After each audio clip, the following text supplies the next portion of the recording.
I find it a little difficult to say what the subject matter of this seminar is going to be, because it's too fundamental to give it a title. I'm going to talk about what there is. Now, the first thing, though, that we have to do is to get our perspectives with some background about the basic ideas which, as Westerners living today in the United States, influence our everyday common sense, our fundamental notions about what life is about.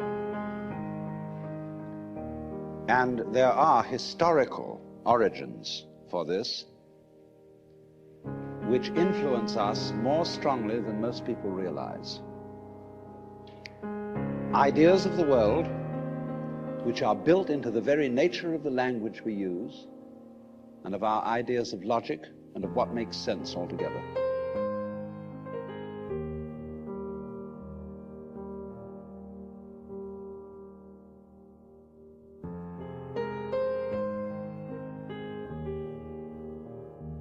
Now then, do you see that this is simultaneously an advantage and a terrible disadvantage? What has happened here is that by having a certain kind of consciousness, a certain kind of reflexive consciousness, being aware of being aware, being able to represent what goes on fundamentally in terms of a system of symbols, such as words, such as numbers. You put, as it were, two lives together at once, one representing the other. The symbols representing the reality, the money representing the wealth. And if you don't realize that the symbol is really secondary, it doesn't have the same value.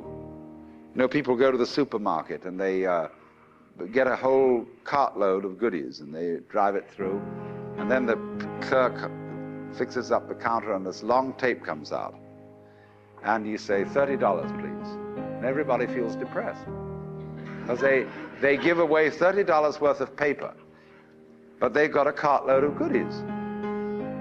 They don't think about that. They think they just lost $30. But you've got the real wealth in the cart. All you parted with was the paper. Because the paper in our system becomes more valuable than the wealth.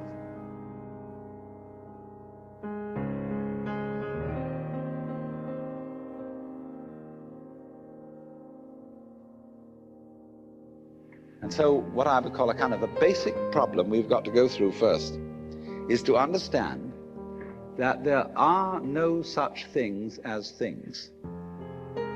That is to say, separate things or separate events. That is only a way of talking. And if you can understand this, you're going to have no further problems.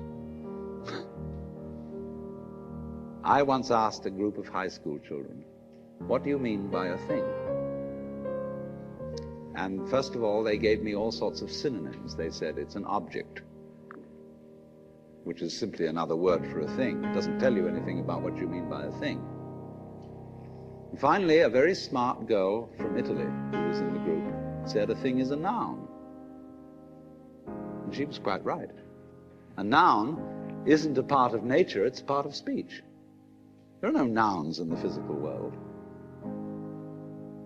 There are no separate things in the physical world either. See, the physical world is wiggly.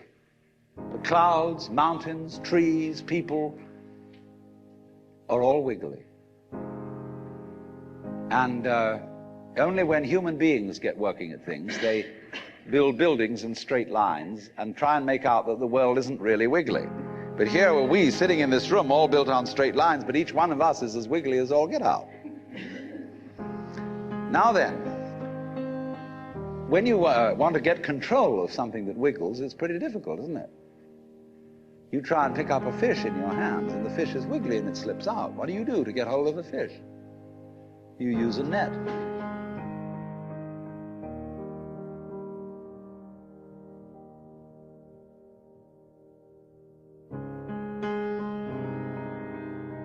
The myths underlying our culture and underlying our common sense have not taught us to feel identical with the universe, but only parts of it, only in it, only confronting it, aliens.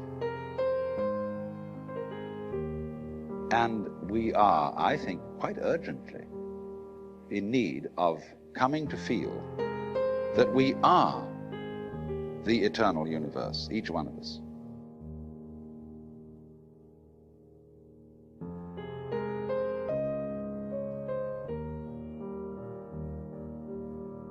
And so, in this way, we haven't realized that life and death, black and white, good and evil, being and non-being, come from the same center. They imply each other, so that you wouldn't know the one without the other. Now, I'm not saying that that's bad. That's fun. You are playing the game that you don't know that self and other go together in just the same way as the two poles of a magnet. So that when anybody in our culture says, slips into the state of consciousness where they suddenly find this to be true, and they come on and say, I'm God, we say, you're insane.